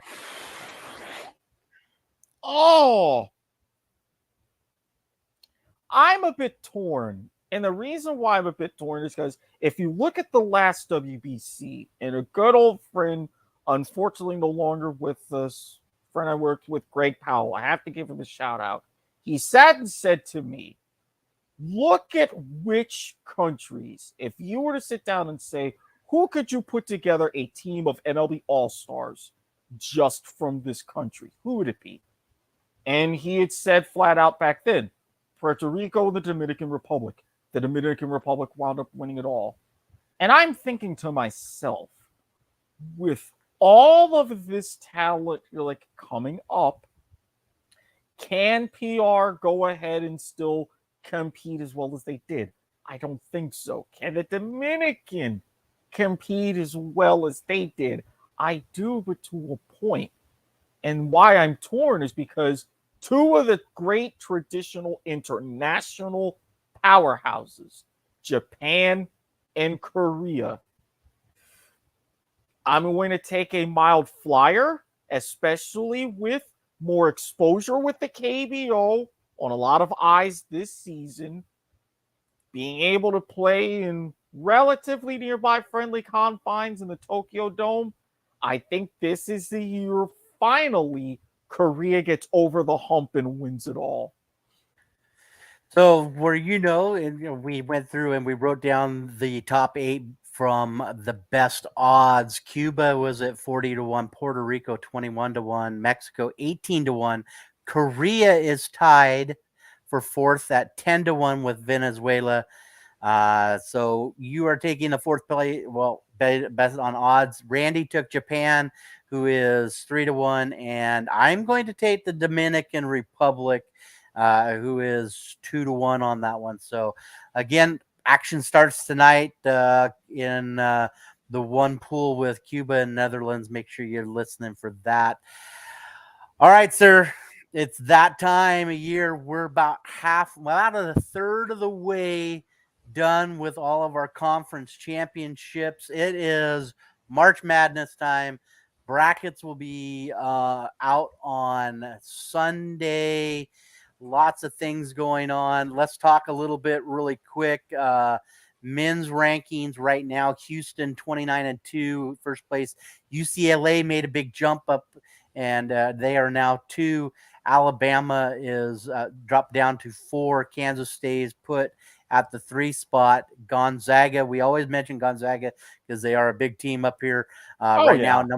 Number 9. Don't think they will get a number 1 seed. They should get a number 2 seed as they are leading right now in their game. I easily make a number 2 seed out of this team. Who do you like going into March Madness, sir? Again, mild homer because, knock on wood, a tournament win can clinch us that top 4 seed. I am loving what Coach L has done with my Canes. You've got, a big name in Isaiah Wong. And I've said this, Randy, Harry, everybody.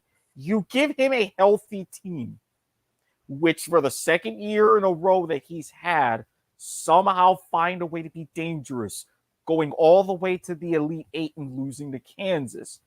But outside of Miami, I think another traditional powerhouse that, even though they haven't won a title in a while, give me you could call it a one for the road kind of a situation, but give me UCLA. I think that they're saying, hey, even though you remember us for our former dominance, we're still around. We're still going to wreck things on our way out. Hey, Big Ten, be prepared. We're coming. Yeah, I think that's a great pick. UCLA has really made a surge over the last couple weeks. I thought that Alabama would be the top seed. Randy took Houston for the top seed. I think that's still a good point. That any of those could go either way. With that being said, we will post the brackets on our Facebook page, and hopefully we get some people fill out the brackets and ship them back to us and send them in a message. We'll post those up and see how we can do with that. But now it's time to watch some college basketball and watch how things watch the Cinderellas come out as a few of the smaller conferences have finished their tournaments right now, like the Sun Belt. The Raging Cajuns ended up winning that one. Do follow them a little bit because they do play some big sky teams. So we do follow a little bit of that. All right. That's the men's side. Let's turn our attention a little bit to the women's side. Is it a no-brainer? Is it South Carolina's again to win and go undefeated? I don't want to say yes because I'm thinking, oh, with everything in parity in the field, I'm going to have to agree. I think South Carolina has been so dominant. And even through your other traditional women's powerhouses in recent years, they're just now on this almost dynastic level and really going through, sweeping aside a lot of the SEC in general. It's time for them to go ahead and finish another run. I really have been watching this a little bit closer. I'm excited to what Iowa has done. Iowa has come back over the last couple of games as they had a huge buzzer beater. That was one of my draft picks in a related draft we did this last week about buzzer beaters. I think Iowa might be the team that might shock South Carolina if they can make it and maybe be paired away from each other, get to that Final Four with Indiana. I think Indiana is the other team out of that one. So, well, you're listening to the R&R Sports Report. We got about 20 more minutes. We're gonna hit really quick on some high school basketball really fast, and then we'll get into our sport. We're going to talk a little AFL here in a second. But Washington State just finished up with their tournament, and then the Idaho State boys just finished up. Let's chat really quick about it. I know we've talked a little bit before. I know you do listen to Randy and I talk about Lapway, who is a big powerhouse out of the Idaho side. The team out of our 2A division was out of our conference in Pullman. So Pullman comes out, does really well, and then has a bad game on Friday and loses to the number 4 seed Mark Morris by 3. Just couldn't find anything, and so they ended up playing for third place and winning on Saturday. Took home third place against Prosser. They win that one 57-53. One of the players, Jaden Brown out of Pullman, is the player of the year out of the 2A division. So congratulations to Jaden Brown, local boy, just 30 miles up the road. And that one, that was the only boys team out of our area as far as on the Washington side. For the girls side, we'll talk a little bit about Colton first in the 1B. They kind of ran into a buzzsaw as a number 3 seed. They ran into Itchyalium over on the west side and ended up losing 66-52. And then also falls to Waterville on Friday. So first time in a long time, Colton girls do not make a game for a trophy this year. So tough loss for the Colton girls this year. But big one is the Colfax girls, who probably have one of the best girls that is playing. She is a junior, 6'1" junior, playing quite well, averaging close to 30 plus points a game. Bryn McGoy has here's the best one on Thursday, and you'll really like this. I told Brandy this, and we talked about it with one of my teachers. Bryn McGoy, who played our Clarkson Bantam team, did quite well, did really good. I think we held her to 28, and that's pretty good to hold her to 28. But Bryn McGoy, first day in the quarterfinals of the state tournament, she goes 14 of 14 shooting, 13 of 13 from the field, 5 for 5 from the free throw line, 1 for 1 at 3-point. She was perfect. She had just 2 turnovers in that game. So having almost a complete perfect game was there. Oh, yeah, by the way, she had 12 rebounds too. So to have 34 points, 12 rebounds was a huge game for them. Colfax ends up knocking off Rainier quite easily, 67-29. They end up playing Warden on Friday and beat them by 13. Another big performance. Just a little bit. Bryn held to 26 points, but she had 20 rebounds. So Hey, it's just like, well, if you're not letting me score 30, I'll just go ahead and crash the boards, and you live with me that way. Okay. That's exactly what happened. And then on Saturday, the championship, Colfax does end up winning that one to Okanagan. It was very, very close coming down the line because Bryn McGoy fouls out with just over about a minute and 45 seconds left, and fouls out, and they do lose or get down to a 2-point game with a minute 14 left. But the Colfax girls, Haley Demler, along with I'm drawing a blank now of her name. Oh, darn! Lauren York and them hit a couple of big free throws to end up moving them on. So congratulations, Colfax. That is their 5th title in school history. So congratulations to them. Linden ended up being the champion in the 2A, and Colfax is the champion in the 1A there. Let's turn our chances over really quick. Kendrick comes away with the championship. They knock off Richfield 59-57. Kendrick ends up being the Idaho 1A Division II champion as they went in as a 3 seed. So congratulations to them. First time in school history that both the football team and the boys basketball team come away with championships. So congratulations to those guys on the same year.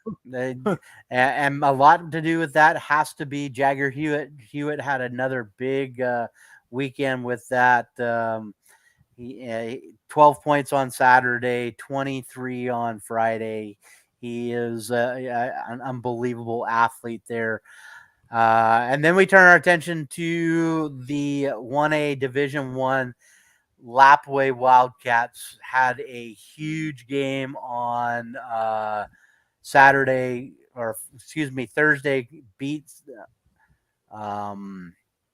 They beat Liberty Charter by 30. Pretty much handles that one. Case Wynot. I know Randy and I have talked to you about Case Wynot, probably one of the best players in the nation. 42 points. He's averaging 38 points a game right now. Just great ball handling skills and everything. Friday, they end up beating Castleford 64-43 to put them in the championship. And then I had to work the LC baseball game, so we're trying to listen. Finally got it all set up on my computer while we were getting ready to start the LC baseball game. Started the third quarter, Lapway trails 44-22, as they had figured out a way to shut down Case Wynot. They had brought it down to a 2-point game at one point, a couple of lead changes there, but Lapway falls to Lakeside, 81-79, snaps a 62-game win streak. They had the longest win streak in the nation this year and for over the last 2 years. So they snapped that one. So tough loss for them. But, come away with a couple of first team guys. You've got Terrell Ellenwood Jones, Case Why Not making first team. And then a couple other guys, Elias year out second team. And then the 6-man, I love what they do. They do a 6-man award, also goes to the first guy off the bench, and that goes to Lapway Joseph Payne. Great team. Look for them to be back again. Coach Zach Eastman, friends of Randy and I. It's going to be a great next coming season. So look for Lapway to be right back into it again next week. If you're looking in your local, looking for something to do Friday night, come out and visit me on Friday night. I will be at Lapway as we are hosting. They are doing the 1A, D1, and D2 senior showcase. So come out and watch some of the seniors. We're going to have a 3-point shooting contest, a dunk contest, a couple basketball games. The Referees Association giving out a couple of scholarships. So if you're looking for something to do Friday night out at Lapway, 6 p.m., come out to the gym and let's have a good time with some of these seniors. So really quick, we talked about Lapway. They do come away with a win, LCSA, the women come away with a win tonight against Simpson, and they will take on the winner of Menino Rocky Mountain. Looking at that with 8 minutes left to go in the second quarter, Menino has come back to take the lead 17-16 in that one. There's still 8:04 left to go in the second quarter. So Randy, that's where he's at calling that game. So not able to listen to the feed, but kind of watching the score clock there. The Warrior baseball team come away with a sweep against Eastern Oregon. Here's you a good stat there. You'll like this, Eric. LCSC outscored the Mountaineers 46-8 in their two doubleheaders. 46-8. So you know me, I'm a math guy. In 2 doubleheaders, so we were talking 4 games, they allowed just an average of 2 runs while scoring more than 11. Yep.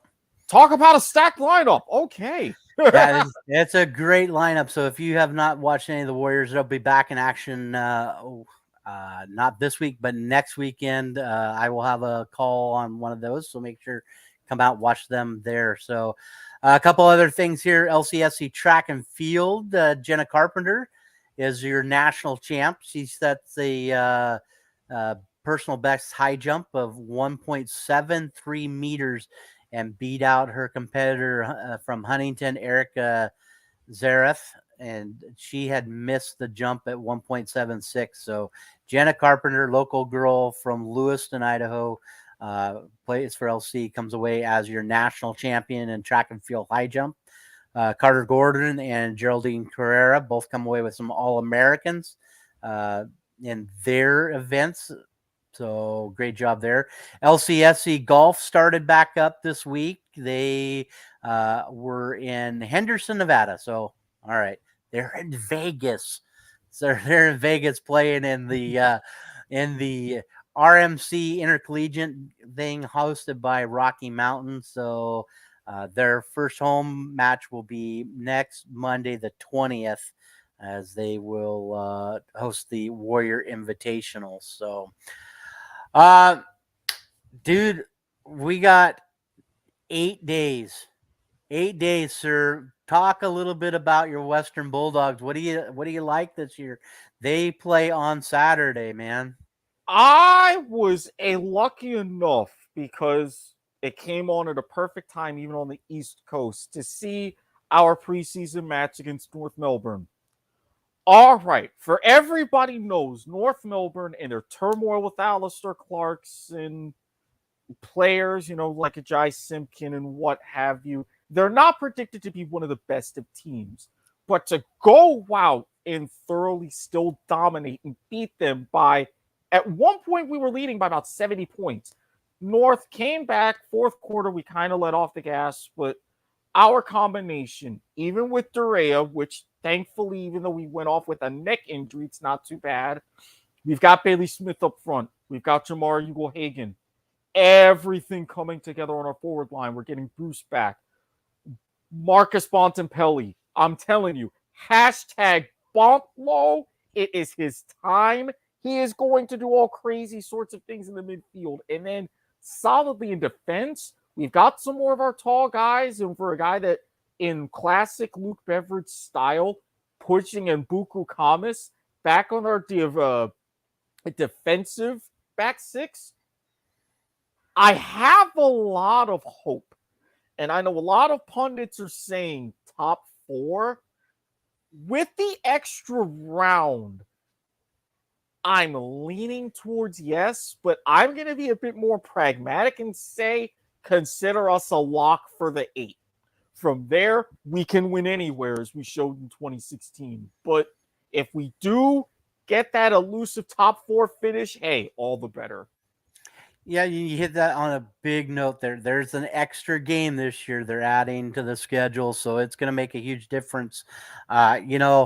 Randy got me into watching this a few years ago. You backed me up watching, and it has become it's top 3. Randy and I always talk. We're baseball nuts, we're football, but now I got to put AFL. It's up there as one of those ones to watch, and we keep telling you, if you've got a chance to watch these guys, you can go to AFL, go back and watch a lot of these videos, watch some of the preseason stuff. Also, Fox FS1, FS2 does try to show at least 1 or 2 games a week. Yes, they are late for us on the Pacific side, extremely early for you on the East Coast. So I always record it and watch them anyway. But same here. Find a team, follow it, because it is an interesting sport, and it is a great sport to watch. So I'm gonna throw it at you. I hate to say it. Does my Geelong Cats come back and win back-to-back seasons and win the championship? I'm going to say a couple of things. I'm not putting you on the point. I'm going to say a couple of things. Number one, a lot of talk about a minor premiership, best regular season record in the category. I can see it. Even though you had like major retirements, this is a team you would think, oh, a bunch of older guys, all this, they're going to wear down. No, you're managed perfectly. You've got the schedule set up in your favor. And I hate to say it, I got to tip you for back-to-back. You're the premiers until you lose, and maybe Brisbane will give you a scare. Hopefully we'll give you a good scare come finals, but I'm seeing too much not to like you guys. And it's okay because you're a fan. Otherwise, not so much. Plus, it's not Melbourne, so I'm happier about that. And that's the big thing, Jeremy Cameron coming back, making a big play. It's going to be interesting. Just watching what this team can do. So I'm excited. For knowing, like Randy, I was talking, Richmond and Carlton will be the first game in just over 8 days. So I want to say it's like close to like right at 9 days, if I remember right. Thursday, March 16th, 1:20 a.m. in the morning. If it does play, we'll let you know. Fox has not posted if they were going to air that yet. Your Western will take on Bulldogs will take on Melbourne. That is a Saturday early morning game at 1:25 in there. Randy's Hawthorn Hawks will play Essendon on the late game on the 18th, on Saturday 18th, and then my Geelong Cats will take on Collingwood, and that will be on Friday the 17th, an early morning game. So I know I'll have to record it, and you can go back and watch that one. So did you get to watch any golf, sir? Lots of golf going on. 2 tournaments this last week. With all of the other different, like a football and stuff, I haven't been able to watch golf. I've been hearing some stories and certain things about my tour, living with the PGA, but I haven't been able to see a lot of the PGA action, unfortunately. Yeah, we'll talk really quick. The Puerto Rico Open happened. Nico Echeverria shoots 21 under. He wins that one. That's kind of the lower one. On the PBA, we had the Arnold Palmer Invitational that happened at Bay Hill in Orlando. Kurt Kitayama ends up winning that one. Crazy round on Sunday. Nobody wanted to pull away with it. He shoots even par to win. Earns $3.6 million. And what's funny about that is his first win and his first actually making almost what he had already made in so many years of being on the tour for a 30-year-old. So congratulations with that, even with all the big names in the mix there. So crazy. Our local boy Joel Damon does not make the cut, has a bad Brad Friday round, shoots 79 and does not make the tournament. But one of my favorite tournaments is this weekend, the Players Championship, TPC Sawgrass at Ponte Verde Beach, Florida. You know that area quite well, sir. Quite well. From where I'm sitting, I'm about a half hour from the course. And when I tell you it's always a party, it's not Waste Management Phoenix level of party, but it's a party. Yeah, the things will kick off on Thursday, and Cameron Smith is your defending champ. Local boy Joel Damon is scheduled to tee off. We probably won't see it on the West Coast because he is scheduled to tee off at 4:56 our time, so 7:56 your time over there, and looking forward to that. Masters, we're 1 month away from the Masters. Excited for that. So looking forward to the Masters in Augusta. And sir, have you watched any of the Netflix original Full Swing yet? I've heard about this. I have it in my queue because the way that they are covering it from everything I've seen, they're going very, just like how they did with Drive to Survive and all that. I'm like, well, now with all of these different dynamics going on, and they're mentioning this, I've got some idle time coming up. I'm gonna have to delve into the first couple of episodes. So we talked about it. Randy and I watched it because we did announce that Joel was one of the shows on episode 4. So when you get to episode 4, let me know how it is.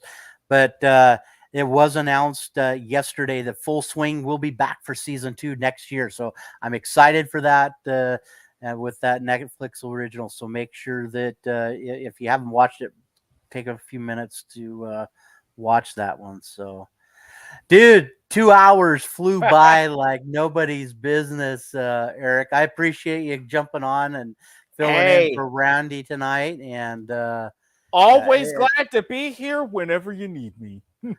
We appreciate it. With that being said, I'm gonna let you plug your shows really quick. You can catch Eric on his network of shows. Yeah, again, twitter.com/@NotANetworkPods. We're also on YouTube as well. We're on Twitch as well. Search Not a Network Pods everywhere. Again, Point of Viewer, Nielsen ratings, Broadhurst Watkins Sports Report, Life is Like a Game Show, Parallel Convergence. We got our debate show, 4 Seconds. I mean, you're looking just about anything and everything, and some way we'll have it right there for you. You go on our Twitter, you have the link to our Discord channel as well. And then if you just want me personally saying how I did tonight or anything like that, at Squid Sports Head on Twitter, give me a follow. I'll look forward to it. Hey, it's always a pleasure to have you on the show, Eric, and we appreciate it. For you filling in for Randy Isbell, I'm Robert Hagan. You've been listening to the R&R Sports Report. We'll see you back next week. When we'll be back next week, we should be in studio as Randy wraps up from basketball. But for now, we are out.